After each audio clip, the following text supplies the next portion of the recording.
Solokman in place as well. This is just a tough game for offlane Weaver. Yeah. And speed. I don't know if that was Dakota or someone else messing with me here, but all right. Shout out to Dulat. Not sure who that is, but they're shouting him out. Okay, and the crowd seems to really be excited. All right. It's a Ukrainian thing, I guess. Yeah. So, okay, HR on the Radiant side. NaVi will start on the die. Remember, folks, it's all best of 3 in our opening day of the Starladder Season 11 LAN Finals here. Looks like it will be a defensive tri-lane for HR out of the gate. Artez will take the Slark in the safe lane. Dread on the Vengeful Spirit. That'll be their stand-in here. Solo, tagged up as a bunch of numbers. He's on the Rubik mid lane. That puts Ninja on the Razor. And our buddy, Gordietz, on the Tidehunter off lane. Wow, I'm glad you did that team. On the NaVi side, we're going to see Abaddon in the hands of GoBlack in the currently offlane position. Funnick going to be on the Weaver, double ring of protection for him. Mid lane is going to be Dendi on the Magnet. And up top, we've got Vengsker on the Disruptor, laning with Havost on the Troll Warlord for the Ukrainian squad. Yeah, we didn't really mention in the draft the natural synergy between the Weaver and the Abaddon combo that was popular a few patches ago. Don't see it as much now, but the nature of the Aphotic Shield on the Weaver lets him get a little more aggressive, man up on towers, and kind of find kills he otherwise wouldn't in that laning phase, as it seems NaVi will go for a 2-1-2 as Abaddon heads back to the bottom. Yeah, this Weaver-Abaddon lane versus tri-lane is, I would say, kind of a 50-50 matchup. It's going to come down to who plays it better as far as positioning goes, timing of spell usage. They can definitely kill the Weaver if Abaddon is ever too far away to shield him in time. If Abaddon uses his shield too early, it's such that they can throw the stuns on the Weaver after the shield. This is not a lane which, I mean, it essentially goes either way, I feel. It's going to come down to who plays it better. It's all about execution, absolutely right. And obviously, if NaVi can win a 2v3 or at least break even, that will bode well for their other lanes up top. They should be able to zone the Tide out pretty effectively. Vanscore getting aggressive already. He goes for the Thunderstrike level 1. It's a lot of damage. Gordiet, just barely lives. Forced to use the salve already, but Tide off to a rocky start. Yeah, and this offlane is not really good for a Tide. There's a dual lane which can really punish him, and then I feel for Hellraisers, so they can make it up for it bottom. As far as the bottom lane goes, they've got the pull camp available, which I think is going to make this Abaddon Weaver lane kind of struggle. Your Abaddon wants to get some levels, his spells go pretty well. Weaver as well could just be on a low level Sakuchi for a long time, and that'll be a first blood up top. NaVi. Thought he might have learned his lesson before, but we'll go in a bit too deep. Funnick now, and he's safe around the off lane, in some trouble. His Telekine's back. A ward comes down, but GoBlack's there with the shield, and Funnick will live, but a close call for the Weaver. Yeah. All right, we're getting used to this setup here, folks. Bear with me. New computer, new keyboard, and yeah, so it's a struggle. Out of the gate, Godz. All right, it happens to the best of us. Where's my Black Widow and Death Adder? I gotta start getting into contracts. I demand a Death Adder mouse, or I cannot do ops. Down bottom, Artez looking for a pounce on a Funnick, but won't find it. And Solo gets high grounded here. Oh my. Or a GoBlack rather, by Solo. He's got the TP scroll. That's the good news. Yeah. That's such a cheeky spot because if you just go to check that bottom route, Rubik on the high ground can get you stuck on that cliff. From the high ground. You don't even see it coming unless you've got ward vision. So really cheeky play coming out from, well, none other than Solo himself.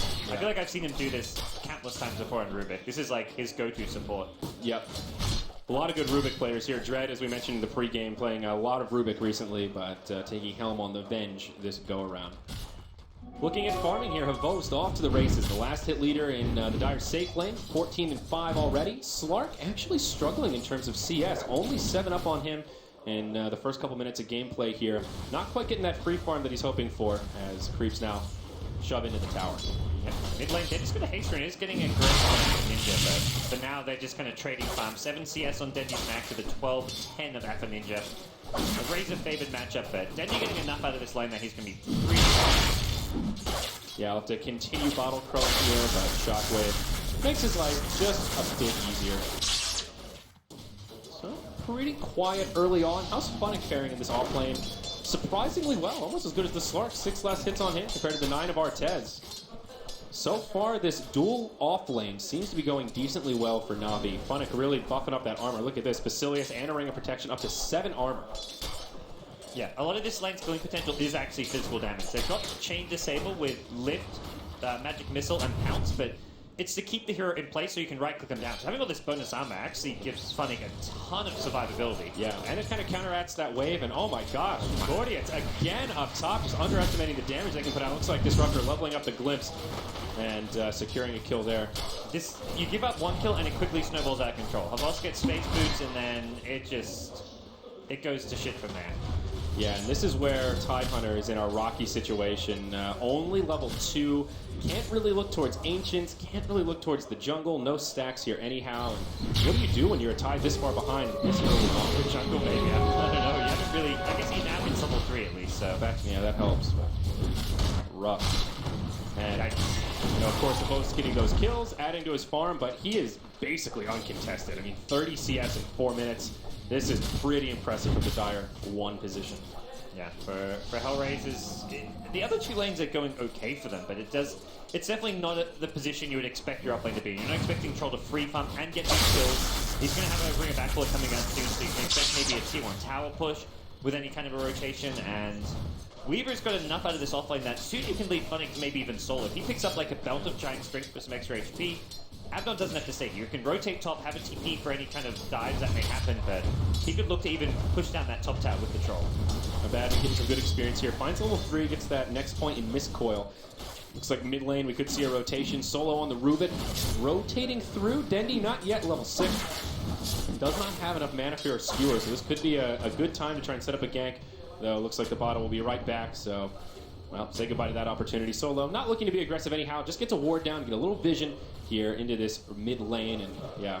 Yeah, same thing from Dendi happens, so he gets a ward delivered to himself, just puts it on the high ground cliff, and we'll use that to get that across river vision to help protect him. Down bottom, Vengeful Spirit gets picked off as we're looking at wards, man.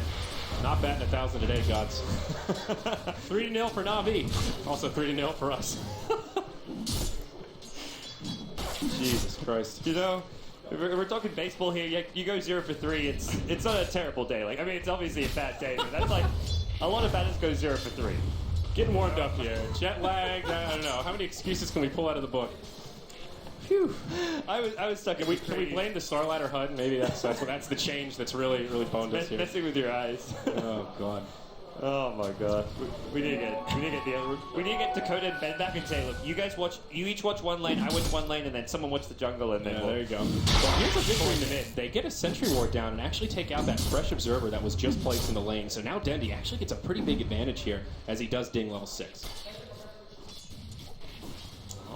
And this is where Disruptor just sitting behind. If they can get any kind of a skewer in, RP into skewer is kind of what they're probably looking for, because then they can look to glimpse him back after he tries to escape. So yeah, if he gets in range for an RP, I think then he may go for this. Yeah, absolutely. 2 points in the glimpse, so a lot of range on it. Yeah. So, quite a few options. So Dendi just kind of moves forward, sees like, okay, is he going to back off if I run at him? And yes, he does. So it seems Alpha Ninja is going to play defensively. So the only way Dendi can RP is if he skewers in, and that won't allow him to probably get the kill. Yeah. Yeah. Good positioning from the Razor here, staying safe. They didn't even put another sentry ward down to make sure they have the vision in there. And Dendi will just keep farming for now. Bottom lane, Rubik will rotate down. Artez, 24 CS compared to the 23 of Funnick. I would label this offlane for NaVi a booming success. Yep. As we see Vanscore make a movement towards the top. Yeah, this is just a lane ward. Yeah, just a ward. The lane isn't pushing out, so they can't really go for this kill. They've already, as long as Tide's being zoned out, they're kind of job well done. With that said, Tide is level 5.5, almost level 6, so he's still getting a lot out of that offlane. Yeah, he's definitely made a recovery. Now down bottom, Artez hops on the Funnick. Aquatic shield is there right away, keeps him on. Artez does have his level 6. Go back, not quite there. Only 4. He will go down first. Artez with the Shadow Dance stays alive, but Funnick mans up on the Rubik. Will find the kill there, and on the other side, Vanscore does make it back to the tower. Whoa, will Funnick actually find this kill? Oh my gosh. Funnick will finally get the vision he needs, but not going to be able to close the gap. Dread's there with his stun. Artez now initiates. Funnick, very elusive, will Shikuchi away. Not yet 6, so no time lapse to work with. Also, no boots. Going for a greedy hand-to-Midas opener. Funnick will live. Ooh, that was some nice plays by the Rubik. 10 going down a very tough I haven't seen in those trees, and gets himself out of there. Does open up top lane a bit for Havas to do some damage, but Hellraisers get themselves on the board here in this opening game. Yeah, Tide's still not quite level 6, but I think we'll be able to leech the experience from this tower push. And that will make his life a lot easier. Still rather poor. Brown boots only with 800 gold. Still needs a bit before he can find arcanes. But this is a step in the right direction compared to how that lane started. Yeah. One of the big things, though, that Hellraisers are going to not really be able to deal with is NaVi are going to have, I think it's going to be possibly a fast Vlads for Zyori Godz. He's going to take Roshan really. Dread TP's in, magic missile. Now the blind. Havo's still trying to TP out. He might actually make it. RNG will save it. Oh my, knowing the power of the whirling axes on that one. The Troll Warlord, ladies and gentlemen. Well played. Even if they got, I think he could have survived 2 right clicks as well there. So that was like partially RNG, but mostly just smart decision to go for the TP out. Yeah. Okay, so Hands of Might is coming out of plenty. Artez will grab one on the Slark, and Funnick doesn't have his delivered quite yet, but getting into that territory as he rolls over 1,500. All right. So tied that first Ravage. You'd like to see like a kill off of that one, but now you have this top lane kind of open up. If Vangscore, Havos can rotate to the jungle. Running these kind of core heroes that can swing to the jungle really helps out your support. Disruptor can get some farm, can get some levels, and get a lot more out of the map with Troll now just swinging to the jungle. Yeah, it looks like he will delay the Vlads. Just hanging on to the one and goes for the Aquila up top. Gordiet's in trouble again. Denji sets it up, uses the RP, and Vanscore will secure the kill with some of that Disruptor damage. Yep. Nice. They just spot a kill they can get. Dendy even TPing up there just so he can get there with the haste rune. And not much you can do about a mag with a haste rune and a TP. If he sees it kill somewhere on the map, he's going to go for it. The T1 tower being claimed also meant there was no potential for any kind of support rotation to keep that tide alive. Yeah, Go Black just trying to leech some experience in the mid lane. Once that level 6, we can afford to be a little more aggressive. Now down bottom, Funnick and Artez going at it. It's like Funnick just caught inside of a pound start pack, but it's like Hand of Midas Warriors going at it down here. Nobody really has enough damage to kill the other. So the NaVi draft this game, it's much more kind of split farm and split push centric here, I feel, with the Weaver and the Troll. Weaver's not going to, can come to the team fight should they like break out near tower, but for the most part, Funnick's just going to be looking to be that additional core hero that NaVi need to kind of go to the late game and beat a Slark plus Razor duo, so. Yeah. So NaVi with a very sizable gold lead here. 11 minutes in, they've got about 4,000 gold in their favor. Experience a lot more even. And farming tools are even as well. Just 1 Midas apiece. That's just coming out of NaVi, picking up all these kills and getting a lot more out of these lanes. A lot of it goes back to that 2 versus 3 in the bottom, where now we see the Weaver just nipping at the heels of the Slark, only a couple hundred gold behind him. The Troll farm is kind of starting to get out of control there, so. They really needed that kill on Havost up top, and now he's even got some stacks in the jungle to work with. Looks like he had a nice double stack here, so his support's opening up some additional efficiency as he now completes the Yasha and closes in on level 10.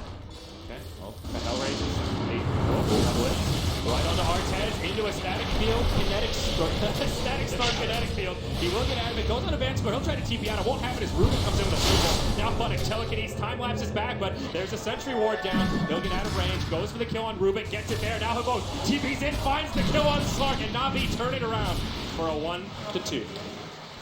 Ooh, well. They had the right idea there, NaVi, with the initial. It's funny, they had the right idea. They kind of missed the stack storm and then go with the stuff anyway because they broke more heroes. But that could have gone kind of bad for them with Slark not getting properly locked down. Yeah. Gordietz gets an invisibility rune here and a big fatty stack of the Ancients. Looks like at least a 4 stack. And that will give him some much needed recovery. Yeah. This is not time to go for an Invis Ravage of any kind. He's happy just to go for that Blink or Mech or whatever it may be. I want to say it's going to be the Blink Dagger. I think they need that big initiation tool for these team fights. Yeah, he is the team fight right now. Slark Razor, these heroes, while they may be farming alright, they're not going to be able to really initiate or give you any kind of control. Taking out this stack, Gordietz will basically be recovered off this. This puts him halfway to his Blink Dagger and looking pretty good. Alright, well, as things stand, NaVi not going for Roshan just yet, and Hellraisers just went and poked ahead, and they're constantly worried about Roshan going down. So for NaVi, just having Havos in the jungle off the map is going to force Hellraisers to play differently. Like, they have to constantly have Dread near the Roshan pit, using the Wave of Terror. He can't be there alone, because he can't contest alone as well. So Artez also not really in lane farming, because he's worried about this Roshan going down. Yeah. Ruben stolen the Shikuchi, so he'll be a little more elusive here. Can give Weaver a taste of his own medicine. Funnick, man, he's got a lot of appendages and plenty of rings to keep him tricked out. Basilius Ring of Protection, now the Ring of Health. Probably just working on that Lincoln. So nothing too creative coming out from it. Very standard opener. I think considering the single target lockdown that's there with the Rubik and Venge, it's a good choice to go for this. Yeah. Now, Blink Dagger is up on Dendy. Level 9, soon to be 10. And this is where they can start making the plays happen. This is a good window where Tide does not have a blink, Dendy does. Maybe they can find some kills, but that window won't last for long. Tied at 1950, and we'll end up with a reasonably timed Blink Dagger. Yeah. It's a bit of an awkward stage for NaVi to try and go for those kills. Like, Havost is jungle farming. He's got a nice little pattern going from camp to camp. You've got Vengskor at top lane. He's got a TP, so he's ready to come kind of rotate and come into a fight, but it seems right now they're happy just farming the jungle and farming top lane on the Vengskor Disruptor and the Troll for Havost. Yeah, you see Solo once again scouting out the Roche pit, putting that Shikuchi to good use, and trying to be a little bit elusive here. Havost goes for a Sange and Yasha as his first kind of core item after the Ring of Aquila. And we see some setup down in the bottom lane. Funnick gets pinged out, but there's been a TP in from Govlak, who does happen to have a double damage rune. And no skirmish going to break out. Havost just farming Ancients now, and at this point it's like it's kind of countdown to when NaVi want to go for a smoke. They can do so now, or they can just wait a few minutes. It's kind of constantly Hellraisers are being kept guessing. If heroes are off the map farming the jungle, farming the Ancients, it's really hard to kind of plan your own movements because you're kind of playing this guessing game as far as where they are on the map. Do we need to go check Roshan? Did they smoke in there? Are they coming to smoke us in our own jungle? The only hero they really see on the map for the last few minutes has been kind of Dendy at mid, and every now and then they'll see Vengskor at top of the Dendy still just continuing to bottle Crow up, staying pretty quiet, farming away in the mid lane. He's capping the net worth. Havost is just farming out of control, 9.2k. And the next highest is the Razor at 5.8. Even blowing these Midas carriers just out of the water with how quickly he can clear out the jungle. The other thing is Dendy has gone for this kind of focus. Ravage. Govlak gets off the ultimate. Funnick. Time-lapse lifted up. Will be brought down to start things off. DP coming in. Does he can. TP to the TP tower. Dendy's here. Blink RP ready, but Dendy TP's to his death. Now Havost coming in. Turning around. Govlak getting focused by Artez. And Havost will get stunned under the tower. This is a deep dive for HR. Havost surviving for now just because of the blind, but it's not enough. He falls. Appaninje survives. And NaVi lose 4 for none in this bottom lane disaster. Yeah, disaster, exactly. I feel like this is what happens when you play. They were out farming Hellraisers for the last 5 minutes, and I think their mentality was, we can just keep out farming them. We don't need to go for a smoking, don't need to go for Roshan. We're just farming the jungle, but then you get in this position where you're playing reactionary Dota. Hellraisers, as soon as they hit their timing with the blink tide, they're like, great, we got the blink, let's go take a fight. Yeah. And NaVi are like, oh, they're coming to take a fight. This is that outplan counter game, but they didn't coordinate that kind of game at all. That was just NaVi completely underestimating HR. I think when that fight broke out, they did not see them diving into the tier 3 to secure that kill onto Govlak. And you got to coordinate your assault a little bit better than that. Funnick also caught in a very bad position forward. Funnick's also just not in fighting shape right now. Perseverance, Basilius, Belts of Strength. He's not really hitting that hard, and he's still very, very squishy. Yeah, this is not the to be involved. He's almost the hero you want up in that top lane with the other 4 heroes fighting. If there's one hero you want kind of solo farming and split pushing a lane, it's funny. And that's where I think Hellraisers intentionally took the fight to that bottom lane. They're like, that's the lane where the Weaver is, that's NaVi's kind of weakest point right now. If we go gank Havost, even if we kill him, it could take so long, such that backup arrives and we get kind of destroyed in the process. But ganking the lane where the Weaver is, you know he's offering no damage in that situation. Yeah, now Dendy picks up an Ogre Club, making progress towards his BKB and Vengskor. He spent some time farming in the jungle. The Raptors now got a point booster. They grab some dust, and, well, they'll have an Aghanims at a pretty decent timing, probably around that 30-minute mark, maybe a little bit before, if NaVi can take a few good team fights.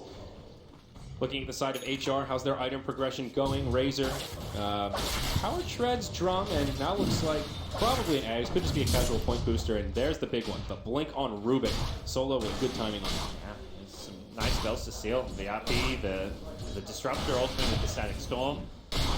And just your bread and butter. Having Shikuchi as often as possible is probably the way to go for this Rubik. If you can ever steal an RP, he's going to go for it, but having Shikuchi in between just gives him a lot of good engagement potential. And there's the second Blink Dagger out for HR now. Artez will grab it on the Slark in the bottom lane, and perhaps this is where HR look to bring the fight to NaVi anytime that Ravage is up. 3 Blink Daggers in their arsenal. They will smoke on Godietz and Dread as they rotate through the mid. Well, I think they need to make sure I don't think they want to take it too much towards the bottom lane, because they need Razor and Rubik nearby. This 2-hero smoke duo Now Tide goes in. There's the Ravage. Swap on the Dead. He connects on two. Dead will go down fast. Now Go Black on the run. Aquatic Shield gets stolen, and it will just be a 1-0. And they do commit a Ravage. NaVi are always just TPing in when the fight's kind of already lost. Like, Veng's got TPing in there, and Lost with no dead. Ten silenced up though. Dread has to back out. And the rest of their reinforcements on the way. No kill exchange. It's not a long TP or anything, but by the time Disruptor TP's in that 2-second window, then he's dead. And once that mag's gone, it's already a 5v4. Hellraisers, even though they're committing a Ravage to it, they've got heroes that can consistently fight with something like a Starladder. That's where the Starladder come in. Your Tide just gets one hero killed and start things off, and then you've got a then you've got the Starladder if you're kind of two carries, who can take those more drawn-out fights as long as they've got the numbers as man. Yeah, Weaver trying to do some split pushing as that engagement was going on, and the tier 2 up top does take some chip damage. Funnick starting to find some decent farm, still keeping up with the Slark and coming online a bit. Power treads and now making the steps towards that Lincoln Sphere. Once more, HR scouting out the Roche pit, and they have been on point with this all game. Anytime they find an illusion rune, anything they can shove into the pit, make sure Havos is not up to any sneaky business. Yeah. Initially, when I saw them doing it, like, this isn't the best use of their time because they're constantly checking it. NaVi are out farming. That was where NaVi actually got about like a 6k gold lead because Hellraisers were like checking Roshan. They weren't really able to do too much. This. And NaVi, no, they take out the ward, but NaVi feeling safe without Ravage. Exactly right. So smart read there. HR will not even try to take the fight. The Vos will be the one to grab the 8. They're getting some kind of counter farm in other lanes, but if Hellraisers have to fight around the Ravage long term, that's going to be a problem. NaVi, probably with an Aegis especially now, will be happy to take more consistent fights. Rubik in a lot of trouble here. Funnick is empowered. The Weaver has his little glowing paws as they get a freebie there on the Rubik. Yeah. And probably a tower out of it. They will lose their tower up top, so not really a freebie on the Rubik, actually. They have to trade a tier 1 tower, and HR are in a position where they could try to make a defense if they're so inclined, though. They ping out the tier 2 top and will do what little damage they can. Feels like, let's not defend against the agency. Let's just force NaVi back first. And Tide Razor in an okay enough position where even if TP's come, they should be able to get out of this if they don't take a fight. And Razor has the maintenance complete, so now that Eye of the Storm laying into the tower, and will force out a glyph from NaVi. Havos grabs his BKB off the back of that tower kill bottom, and NaVi, they'll just continue pushing themselves with Battle Trance. It's pretty easy. Glyph comes out from HR. They will win the tower race, I believe, yeah. But tower for tower exchanges. HR starting to come back to defend. There is Ravage available. There it is. Ravage on course. Spot dropped before he can time lapse. Havos in the front line. And after going to do a hell of a lot. Lots of BKB. Oh, Dandy with the RT. The skewer end. Here's the turn for NaVi. Solo in trouble. He'll fall. Razor the only one to survive. You can hear the crowd going wild for the home court team. Wow. And that's Slarky's like, I'm in Shadow Dance, I'm invulnerable, but the cleave damage from an empowered troll warlord with RP was insane. Double buyback from HR. They will take it because they have no clip. They had to use it to try to buy time for that tier 2 tower. They'll lose their T3. And Gordiax without the Ravage can only do so much here. Now Slark has to buy back. That's 3 buybacks off the back end of this fight. Even if NaVi back out here, what a net worth swing. Yeah. Vengsko may be the one here at against one. He's going to go for the TP. They don't mind if Vengsko dies. Ooh. If everyone else get out scot-free, big victory for NaVi. Yeah. HR, they make a hold at their barracks, but 3 buybacks. Ouch. Well, let's take a look at the graph here, and all over the place. The roller coaster is in full swing here, Godz, but NaVi right back to where they started. About 6,000 gold in the lead and 3,000 experience. Yeah. Suddenly, Funnick has got his ulti orb. They're going to get these. They haven't even got their real core items out. I guess the boss, absolutely, he does. He's got BKB Surge and Yacha. The BKB helping out there, but as far as like Weaver goes, Mag, his BKB coming up soon. There's a lot of big items for this NaVi side, which are going to be up for this next team fight. The next, I guess they've still got Aegis for 2 minutes. They could go for another push. They could go for another fight. Yeah, I mean, they know the glyph is down. They may just want to avoid that tier 1 tower mid so they don't refresh the glyph. It will be HR that choose to be the aggressors, though. Smoke rotation towards the dire jungle almost gets revealed, actually, as Havos goes into the tier 1 mid. Instead, they'll go up top. They want Funnick. They may find him. Weaver heads back to lane. He no longer empowered. Will blink the wrong way, though. Yeah, this smoke will not end the way HR won. As NaVi making some movements. Now it's been scouted out. Sentry ward comes down. They are ready to fight. RP is available. Oh, look at this. Natus TP's out. No way for Funnick to stop it. Smart from HR, but that was a costly smoke. Yeah, that was good decision making to just get the hell out of there. And all three at once. But the problem was there, Rubik went for the blink in when they kind of knew it was at that small camp, and once his blink is on cooldown, you can't catch up to that Weaver. When he finally did show himself top lane, the blink was cooldown. Artez trying to split push in the bottom lane. Funnick will come in to defend. Funnick, Lincoln Sphere. He's going to get on the courier. Okay. Yep, so they'll square off and make some space. Uh-oh, who's actually going to win this duel? Funnick on the run as Artez shadow dances. Now Vanscore comes in, blitz back onto Artez. Silence. No ultimate for him. He will fall. Funnick Dota. Beautifully done, man. Beautifully done. Knowing the Slark doesn't have the ultimate available, easy pickings for Vanscore. Yeah. He really baited that Slark in. Slark goes blinking in. Slark probably thought he's just going to be okay even if he doesn't get the kill, but Funnick knew his hero's limits there. Yeah. So, wow, look at that. 3 ultimate orbs on the courier. 2 for Funnick and 1 for Havost. Oh, okay. 2 Havost is almost got Scotty now. Yeah. He's going to be so tanky. 2 for Havost, rather, sorry. He's going to have some like 2.5k HP when his Scotty gets picked up with BKB Sanjin Yasha. HP armor, unlimited mana pool with this. This is just gives him so much sustain in a team fight. Yeah, Age is going to expire here in just a couple of seconds. And Vanscore initiated on his solo. Up forward on the Rubik. NaVi have some reinforcements. Disruptor goes down first. Go back with a bar time available. Should be okay here. Funnick will TP in and HR will settle for just a pick on the support. Yep. They can't really turn that into too much else. They have got Ravage, but they're going to have to go top lane. Artez is going to have to shoot it out with the boss a bit. Yeah. And the blink forward. Now Havost uses the BKB, but Artez with the ultimate available. Havost not going to be able to do too much. Just a BKB TP, and he will live. Yeah. That BKB not... Often you look at that like the BKB not maybe worth it, but... Well, the heroes in mid were off the map, so thinking they were making a rotation. Dendy thinking about the RP, pump fakes it, and will be alright. He's turning us around. He's got a hate on his way in, but there's a Sentry Ward down. Luckily, he's got that Lincoln. Disruptor completes the Aghanim's here at the 26-minute mark. A huge item in this upcoming skirmish. Artez gets scouted out by Funnick. Blitz back, into the Static Storm, kinetic steal. Artez still gets the ultimate off. And he may still survive. Gorgeous coming in, there's the Ravage, connects on 3. But what can they do with it? Havost, no BKB for 27 seconds as he did BKB just moments prior. Dendy comes in, uses the RP, doesn't get home long, and now pops his BKB, just skewers away, wants to TP home. Solo will follow suit and try to TP out also. Not going to happen as he gets cornered in the tree line. Meanwhile, on the other side of the 2 fight, Havost isolated and brought down. Now Funnick just trying to survive. And it looks like he will. Dread throws out a magic missile. The linkage is there. Funnick finds the kill. Havost right back in the battle. Ninja glimpsed on back and brought down as NaVi take another vastly successful team fight. These BKBs for NaVi just... You look at his Slark, there's a physical damage from Razor and Slark, but these heroes have been done with. Slark did not fight at all there. He was so low on HP, he spent the entire fight hiding, trying to heal up with the Shadow Dance regen. And NaVi, even though their initiation doesn't get the kill on the Slark, it effectively takes him out of the fight like a Doom or something would, because Hellraisers without the Slark there just couldn't get the kill. Now this is a little scary.